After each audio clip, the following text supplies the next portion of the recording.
படம் பார்த்துட்டு வரேன். படத்தோட கதை என்னன்னா, ஹீரோ வந்து ஒரு பேய், அதாவது ஒரு ஜின்னை வந்து வீட்டில் வந்து பெட்டா வந்து வளர்க்குறாரு. அதுக்கப்புறம் என்ன நடக்குதுன்னா படத்தோட ஸ்டோரி.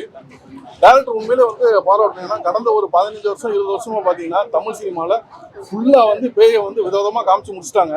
இதுக்கப்புறம் ஒரு பேய் படம் கொண்டு வர முடியுமான்னு நமக்கு ஒரு கேள்வி வரும்போது, கண்டிப்பாக இது வந்து ஒரு வித்தியாசமான ஒரு கோணத்தில் வந்து கொண்டு வந்திருக்காரு. உண்மையிலே டேரக்டர் வந்து பாராட்டலாம்.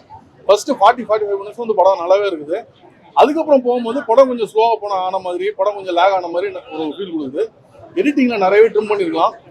அது ட்ரிம் பண்ணியிருந்தாங்களே படம் இன்னும் கொஞ்சம் பெட்டராக வந்திருக்கும். படத்தில் ஒரு மேஜர் மைனஸ்ன்னு பார்த்தீங்கன்னா, செகண்ட் ஹாஃப் வந்து ஜின்னு காமிச்சாங்க. அந்த ஜின்னுக்கான கிராஃபிக்ஸ் வந்து ரொம்பவே போராக இருந்துச்சு. அது ப்ராப்ளம் அது பட்ஜெட் இஷ்யூஸாக இருக்கும்.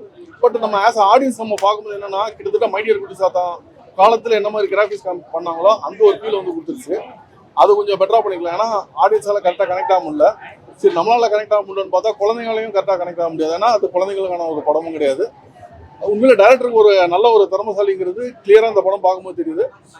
கண்டிப்பாக ஒரு நெக்ஸ்ட் படம்லாம் ஃபார் பெட்டராக கண்டிப்பாக பண்ணுவார். கிளைமேக்ஸ் வந்து குட்டிமான ஒரு சாங் வச்சாங்க. செம்ம பெப்பா செம்ம சூப்பராக இருந்துச்சு. உண்மையில வாய்ப்பே இல்லை அந்த சாங்.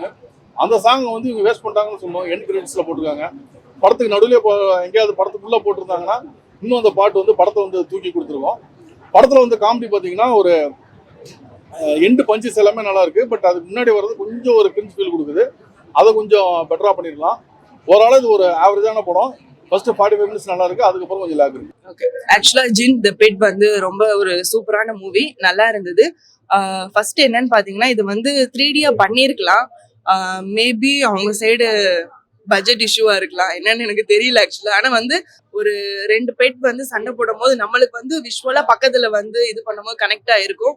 தெரியல, மேபி 3D நெக்ஸ்ட் டைம் கூட பார்ட் 2 கூட அவங்க பண்ணலாம், அதுக்கான வாய்ப்பு இருக்கு. மைடியர் குட்டி சாத்தானுக்கும் இதுக்கும் பாத்தீங்கன்னா அது வந்து அப்ப எல்லாருக்குமே கனெக்ட் ஆகுற மூவி, இது வந்து இப்ப எல்லாருக்குமே கனெக்ட் ஆகுற. ஏன்னா மைடியர் குட்டி சாத்தான் அப்ப பார்க்கும்போது நம்ம எல்லாருமே ஒரு சின்ன வயசா இருப்போம்.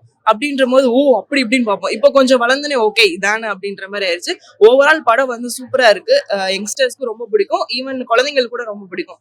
ஃபேமிலியோட வந்து மறக்காம என்ஜாய் பண்ணி பாருங்க. தேங்க்யூ.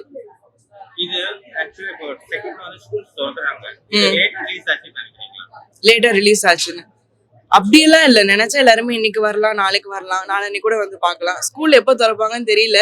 ஆனா நீங்க டைம் ஒதுக்கி உங்க பேரண்ட்ஸ் கூட நல்லா சண்டை போட்டு வந்து பார்க்கணும், கண்டிப்பா பார்க்கலாம். செகண்டா இன்னைக்கு டேட் என்ன? அதான் இன்னும் 2 நாள்ல இருக்குல்ல, மறக்காம வந்து எல்லாம் என்ஜாய் பண்ணுங்க.